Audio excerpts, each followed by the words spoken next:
Welcome to Thought for April the 1st. Our readings are Numbers chapter 15, Proverbs 11 and Luke 24. And our thought is, slow of heart to believe. The last chapter in Luke's Gospel is soul-stirring if we let our minds visualise the events it describes. Let us, in our imaginations, see ourselves among the disciples or among the women who came to the tomb.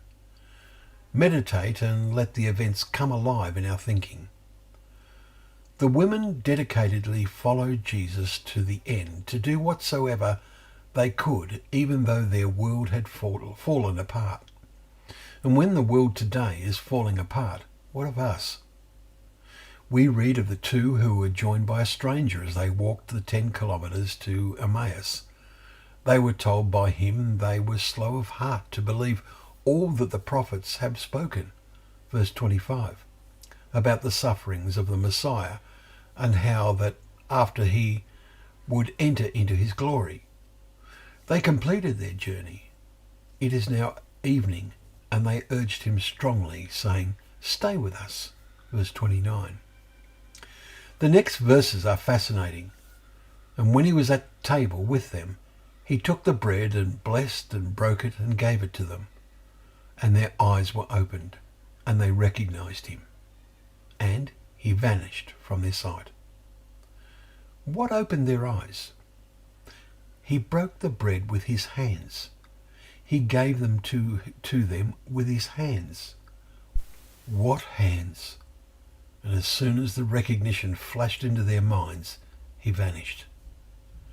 Despite the lateness of the day, they surely made the return journey of that 10 kilometres in record time, saying to each other, "Did not our hearts burn within us while he talked to us on the road, while he opened up to us the scriptures?" And what of our feelings as we read the scriptures? What motivates us to read them? Do we have a sense of urgency to understand and believe? There are a good number of Old Testament passages that are remarkable prophecies of the Messiah's coming. We can now see which applied to his first coming and which to his second.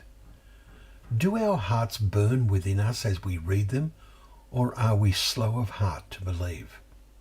Could our belief be largely academic, in our head but not in our heart? Looking back at chapter 21 in Luke, there are words of Jesus that surely have been recorded for you and I. Stay awake at all times, praying that you may have strength to escape all these things that are going to take place and to stand before the Son of Man. Thank you once again for joining us for Thought for the Day, where together we can open up the pages of God's Word, remembering that they are a lamp to our feet and a light to our path.